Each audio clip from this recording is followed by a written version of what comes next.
예, 반갑습니다. 국정기획위원회 대변인을 맡고 있는 조승래 국회의원입니다. 7월 28일 정례 브리핑 하도록 하겠습니다. 대변인 브리핑은 서면을 포함해서 총 45번째 하는 브리핑이 되는 것 같습니다.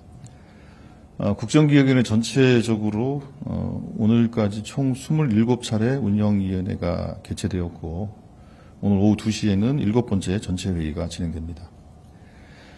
예, 국정기획위원회 활동이 약 3주가량 남았습니다. 어제 국정기획위원회는 국정운영 5개년 계획 초안에 대해서 종합적으로 검토하는 워크숍을 개최했습니다.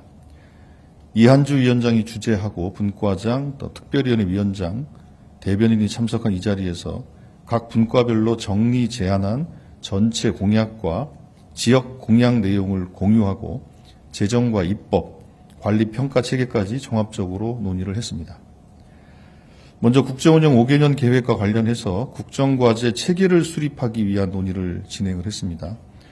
국가 비전을 중심으로 국정 원칙, 국정 목표를 논의했고 이와 관련하여 중점 전략과제, 또 국정과제, 세부 실천과제를 정리해서 대통령실에 보고할 준비를 하고 있습니다.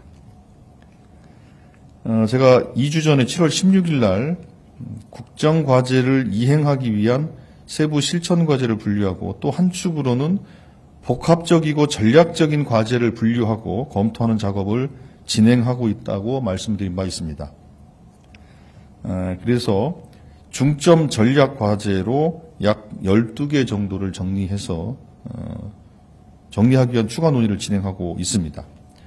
이 중점 전략 과제는 국민의 체감도가 높고 이재명 정부의 정체성과 관련된 내용을 중심으로 해서 논의를 하고 있다는 말씀드리겠고요.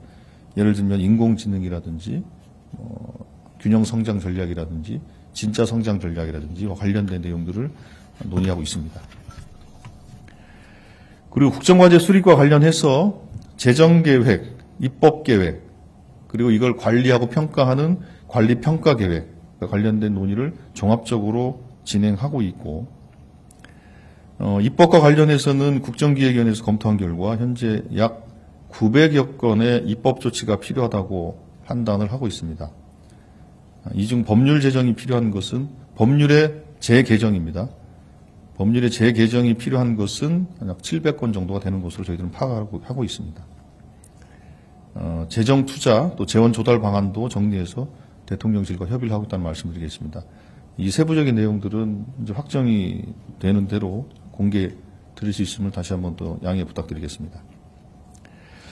그리고 또 하나 이렇게 정리된 국정과제 내용은 그동안 그 공급자 관점에서 발표했다면 저희들이 국정운영 5개년 계획을 확정 발표함과 동시에 이렇게 되면 이재명 정부의 5년이 경과되면 국민의 일상이 어떻게 적용되고 바뀌는 것인가?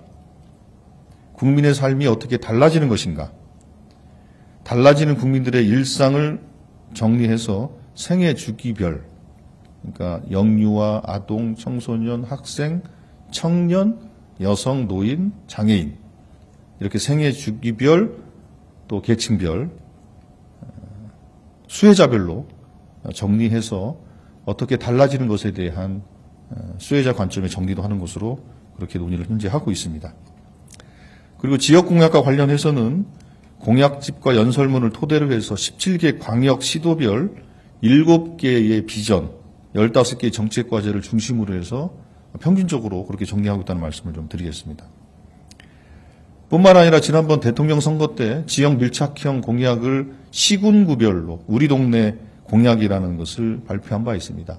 이 내용에 대해서는 유형별로 정리해서 지방시대위원회가 체계적으로 관리할 수 있도록 협의를 진행하고 관련된 분류 작업이 되면 지방시대위원회 인계해서 관리할 계획이라는 점도 논의했다 이렇게 말씀을 드리도록 하겠습니다.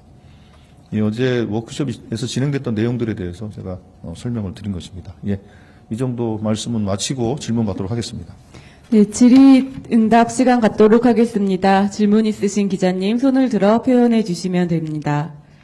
네, 우리 세 번째 줄 기자님 소속과 성명 말씀해 주시길 바랍니다. 네, 대변인 KBS 정세배 기자입니다. 그러면 어제 워크숍에서 국정과제랑 이제 국정운영 5개년 계획 초안 같은 경우에는 어느 정도 마무리가 됐는지 먼저 여쭙고, 그러면 이번 주 중에 여기에 대해서도 이제 대통령실에 대해 보고가 이루어진다라고 좀 전망을 해도 될지 여쭤보겠습니다. 예, 대략적으로 그 안들은 아까 말씀드린 것처럼 국가 비전, 국정 원칙, 국정 목표를 수행하기 위한 한 20여 개 되는 전략 과제, 그리고 현재 상태로 한 20여 개가 되는 국정 과제, 그에 딸려 있는 세부 실천 과제, 그리고 그외 별도로 국민 체감도가 높고 또 이재명 정부의 정체성을 부각할 수 있는 12개의 중점 전략 과제, 그렇게 해서 하는 대체적인 얼개들은 어느 정도 좀 정리가 좀 됐고요. 약간 그 분과 간 이견이 있거나 좀 조정이 필요한 부분들 몇 가지에 대해서 어제 최종적으로 좀 정리를 했습니다. 정리를 했고, 이제 좀 가다듬는 과정들을 좀 거쳐서, 대통령께 이제 보고할 수 있는 내용들을 당연히 저희들은 지금 현재 준비를 하고 있고요. 그 시점에 대해서는 조금 이제 좀 정리를 좀 되는 것을 봐서 우선 뭐 서면 보고, 대면 보고 등 다양한 형식으로 보고를 저희들이 해야 되니까 그것은 대통령실과 당연히 협의해서 정해야 될 것 같습니다. 네. 네, 다른 질문 받도록 하겠습니다. 없으신가요? 네, 네, 대변인님 안녕하세요. 뉴시스 신재현입니다. 방금 분과 간 이견 있거나 조정 필요한 부분 몇 가지 최종적으로 정리했다라고 언급해 주셨는데, 뭐 구체적으로까지는 설명 어렵더라도 그냥 대략적인 내용, 뭐 어떤 거에 있어서 이견 좀 있는지 설명 부탁드리겠습니다.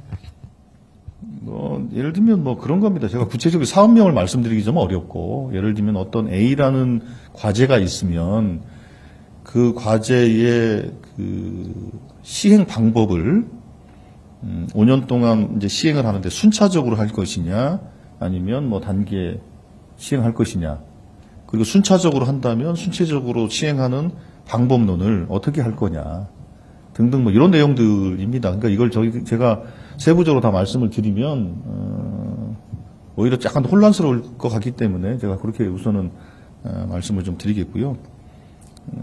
그리고 또 하나는 아까 제가 말씀드린 것처럼 중점 전략 과제를 논의함에 있어서 그거 하나만 말씀드릴게요. 당초에 없었던 내용 중에 인재와 관련된 내용들은 제가 여러 차례 설명을 드렸습니다만 대통령께서도 각별히 또 말씀을 하셨고, 저희 국정기획회 내에서도 인재와 관련된 육성, 그리고 유치, 유출 방지, 이렇게 종합적으로 판단하는 게 필요하다라는 논의가 국정기획회 내에서도 있었고, 관련해서 그 인재 강국에 관련된 내용들을 중점 전략 과제로 해야 할 것인가 관련된 논의가 있었고, 뭐 그렇게 하는 것으로 잠정적으로 저희들 국정기획회 내에는 정리가 돼서 이렇게 대통령께 또 제안 드리고 보고 드릴 것이다. 뭐 이런 논의들이 있었던 겁니다. 네.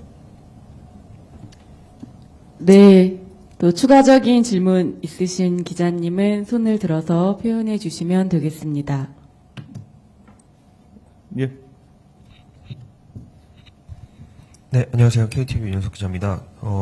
아까 말씀 중에 중점 전략 과제로 약 12개 정도 과제 정리해서 논의 중이라고 하셨는데, 혹시 조금 공개해 주실 수 있는 부분들이 있으시면 말씀 부탁드리겠습니다. 뭐 일단 그 AI, 그리고 국민의 기본권 향상을 위한 기본사회, 그리고 아까 말씀드린 것처럼 진짜 성장 잠재력을 확충하기 위한 진짜 성장 전략이라든지, 그리고 인재와 관련된 말씀을 드렸고, 그 지역 균형 성장 관련된 내용들, 뭐 이런 것들을 포함해서 한 12개 정도로 현재 정리를 하고 있고요. 그 세부적인 과제명이라든지 이런 것들은 조금 가다듬는 과정들을 현재 하고 있어서, 대략 그 12개의 과제가 아까 말씀드린 것처럼 국민의 체감도가 높고 또 시대적 필요성이 있고, 그 얘기는 즉 이재명 정부의 정체성을 표현할 수 있는, 또 상징할 수 있는 그런 주제들로 12개를 선정하는 과정들을 하고 있다, 이런 말씀 드리겠고요. 그걸 다 말씀을 못 드리는 것은 최종적으로 확정된 것이 아니기 때문에 그런 겁니다. 예시로 제가 한 5개 정도 들어드린 거고, 요게 대통령실과 협의 과정 속에서 일부 조정과 조율이 될 수 있는 부분이기 때문에 다 공개하지 못하는 것 좀 양해 부탁드리겠습니다. 예. 네, 뭐 이 정도 할까요? 네, 더 이상 질문이 없으시면 이상으로 브리핑 마치도록 하겠습니다. 감사합니다. 예, 고맙습니다.